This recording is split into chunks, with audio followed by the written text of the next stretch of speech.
Qanday qilib VPN dan besplatniy va reklamalarsiz foydalansa bo'ladi? Bunda hozir ko'rsatib o'taman. Mobil ilovaga приложениеga kirib chiqayotganda bir usulni qo'llash kerak, boshqacha usulga kirib chiqish kerak. Chunki reklamalar har kirganda yoki chiqqanda, o'chirib chiqayotganda, yoqqani kirganda paydo bo'ladi.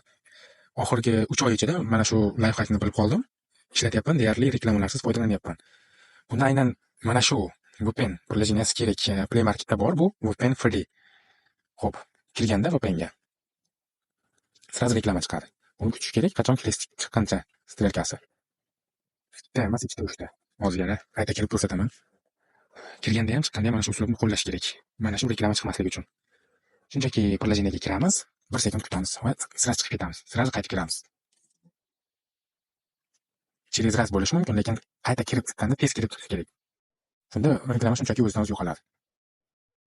Yoqdik VPNda.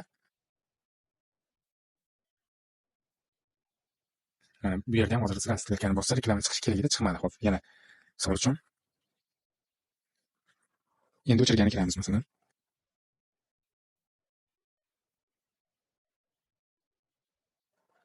Uzoqcha o'chirib ketdi. O'chiramiz, reklama chiqdi. Qayta yana kiramiz. Mana shunday. Aslida reklamani загрузка qilib ekranga reklamani chiqarib bo'lmasidan oldin aylanayotgan krug pastiga turibdi-ku. O'sha 1-2 marta aylanishiga o'sha главный menyuga chiqib ketish kerak. Главный menyuga chiqib qayta kirish kerak. Shunda shunchaki reklama chiqmaydi. Yoqamiz.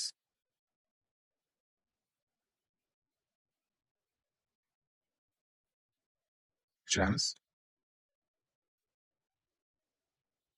Yana qayta kiramiz. O'chirganda yoki yoqqanda qayta reklama chiqardi. Hozir chiqmayapti, lekin reklamasi deyarli ko'p.